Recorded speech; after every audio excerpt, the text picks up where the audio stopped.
The first question is for Danny and Jorge. You were racing almost half of your life now against each other.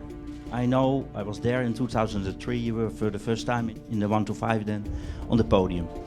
In 2005, I was in the Sachsenring. There happened something different, you will remember. In 2008, I was in Jerez, and even the Spanish king could not bring you together. Yeah?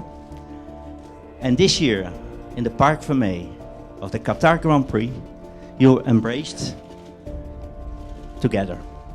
Can you just tell me in some words what is changed and how it changed in your relationship? As you say, in 2003 we were like enemies.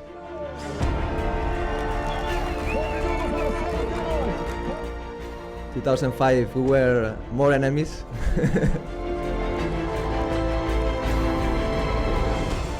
2008 even more enemies. Now we can have a hug, and maybe in 2 or 3 years we get married. So. Me gustan las mujeres. This is the story of how two precocious talents have followed almost identical paths throughout their careers in the World Championship, taking them from 125s to 250s and finally, of course, MotoGP. The bitter rivalry between Jorge Lorenzo and Dani Pedrosa has given us some of the most intense battles of the past 10 years.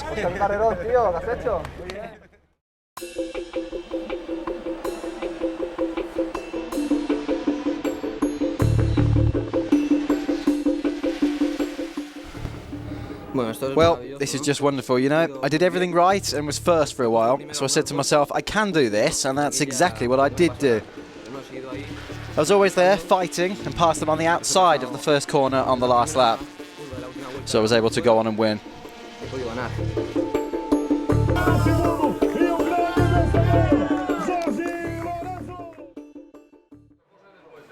In 2004, Lorenzo remained in the 125 class, while Pedrosa made the climb to 250s with immediate success as he clinched the title. And after a 12-month break from each other, the pair were reunited in 2005, and it all came to a head in Barcelona.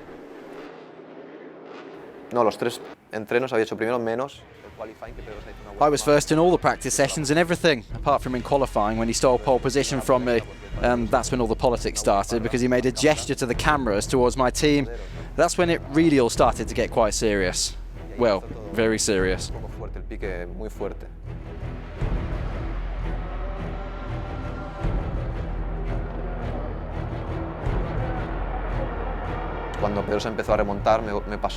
When Pedrosa started to recover, he passed me, so I had to react or the race was going to go away from me. And then the way they reacted to that was way too aggressive, way too impetuous.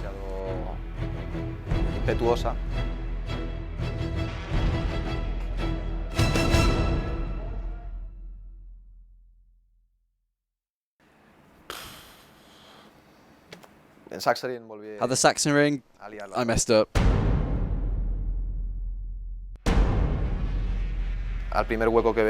The first gap I saw, the first gap I was going to take advantage of. And well, when it's Pedrosa, you're even more desperate to get through. I tried to go to overtake some rider and go in front, and suddenly in that moment I felt like someone was pushing me behind.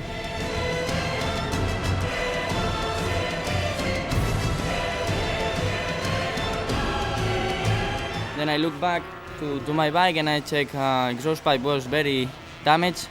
So also in the left corner, exhaust pipe was touching when I get the bank. And also after that, machine was not so fast. Then at the end I could make my rhythm and go alone. And I'm really happy. Also I want to say thank you to all the people around me.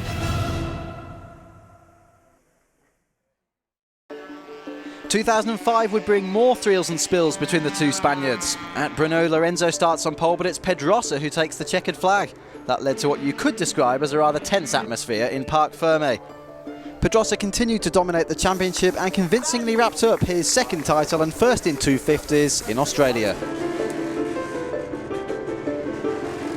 For the second time, they head their separate ways in 2006. Pedrosa makes his MotoGP debut with Repsol Honda, leaving the way clear for Lorenzo to even the score by picking up his first of 2 world titles in the 250s. But it was always going to happen eventually, and the two are brought back together as Lorenzo debuts in MotoGP in 2008. And as we all know, the battles would continue to rage over the next few seasons.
Dan is a rider of Sundays, so today he was impressive. He was riding pushing so much and riding at the limit, and I knew that was probably possible to crash, him to crash.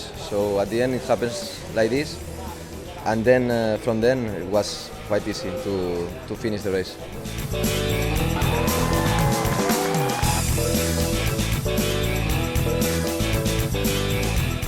Unfortunately, I couldn't finish the race, so it's a pity. But I'm very satisfied with the progress I did to the race. Anyway, yeah, 0 points is not positive, but at least we put some pressure there, and I think we did a good job when I was on the bike.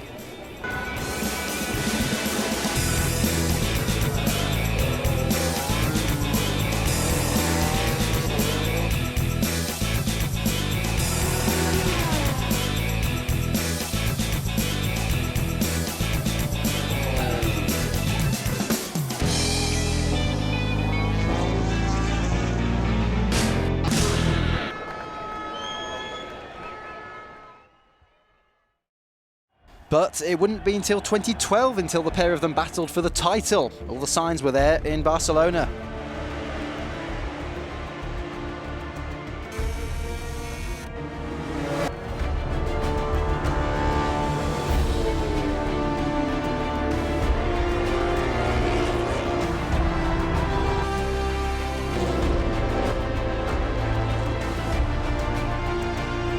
And off track, it seemed as though things were looking up.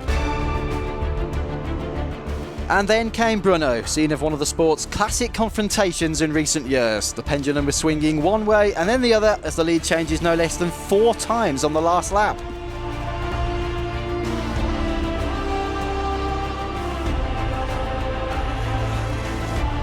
They had never been as close to each other at the finish, and Pedrosa comes out on top by less than 0.2 of a second.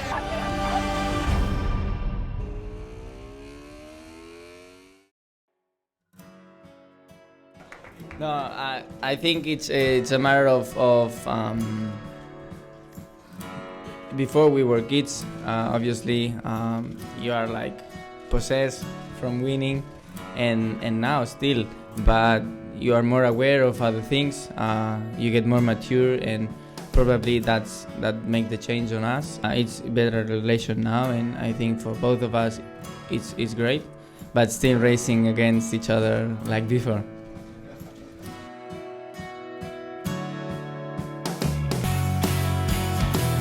So on to pre-season testing for 2013. Pedrosa may have ended last year as runner-up, but he dominates 5 of the 6 days in Malaysia.